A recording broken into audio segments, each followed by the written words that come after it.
हमारा देश भारत एक आध्यात्मिक और सांस्कृतिक राष्ट्र। भारतीय संस्कृति हमारी मातृ प्रधान रही है। पारिवारिक दायरे से लेकर सांस्कृतिक प्रभावों में देश की महिलाओं का वर्चस्व हमेशा से रहा है। पर वर्तमान समय में नारी की जो स्थिति है वह पहले से कहीं बदतर होती जा रही है और इसी स्थिति पर हम चिंतित हैं।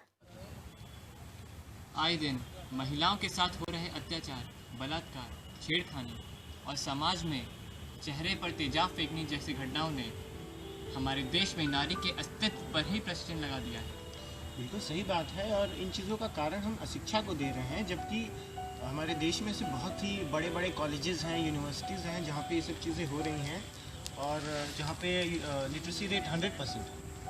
तो ये कहना गलत नहीं होगा कि आज भी हमारे देश में नारी का सम्मान नहीं हो रहा है और ज्ञान के मंदिर में नारी को नहीं पूजा जाता। और सरकार तो इन घटनाओं के खिलाफ कानून बनाती है, लेकिन ये कानून सिर्फ कागजी शोभा बन के रह जाते हैं। इनको अमली जामा नहीं पहनाया जाता।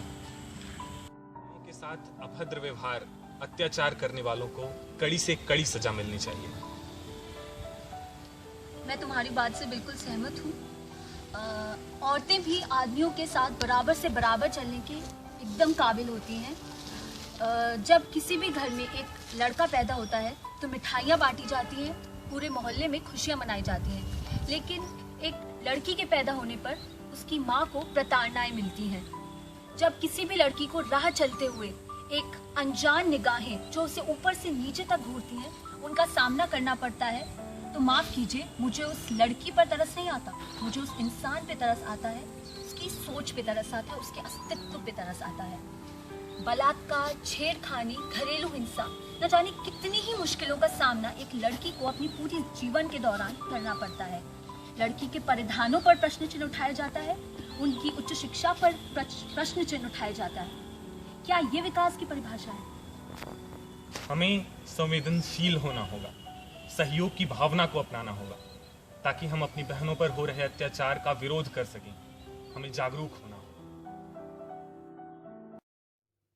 हमने ही तो विश्व को नारी पूजा सिखलाई थी और आज महिलाओं के लिए सबसे असुरक्षित जगहों में एक बन गए। क्या रहा जीवन में जब हम नारी का सम्मान करना ही भूल गए? ऐसा करते हैं, उनकी संख्या 1% से भी कम होती है, पर फिर भी वो 1% हम 99% पर भारी पड़ जाते हैं। अपराध करने से पहले डर उनको लगना चाहिए, पर जन्म से लेकर होश संभालने से लेकर अंतिम सांस तक हर महिला डरती है। होश संभालने से लेकर अंतिम सांस तक हर पुरुष डरता है कि कहीं उसकी बीवी, बहन, माँ, बेटी के साथ कुछ ऐसा ना घट जाए। किससे डर रहे हैं और आखिर क्यों जिए हम जिंदगी भर इस डर के साथ? क्यों उस 1% का पलड़ा भारी हो? इस तराजू के वजन को हमें बदलना है और ये तब बदलेगा जब अपराधी को यह पता होगा कि उसे सजा यकीनन मिलेगी और कोई 10-15 सालों में नहीं, चंद महीनों में। देश के हालात तब बदलते हैं जब देश के लोग करते हैं।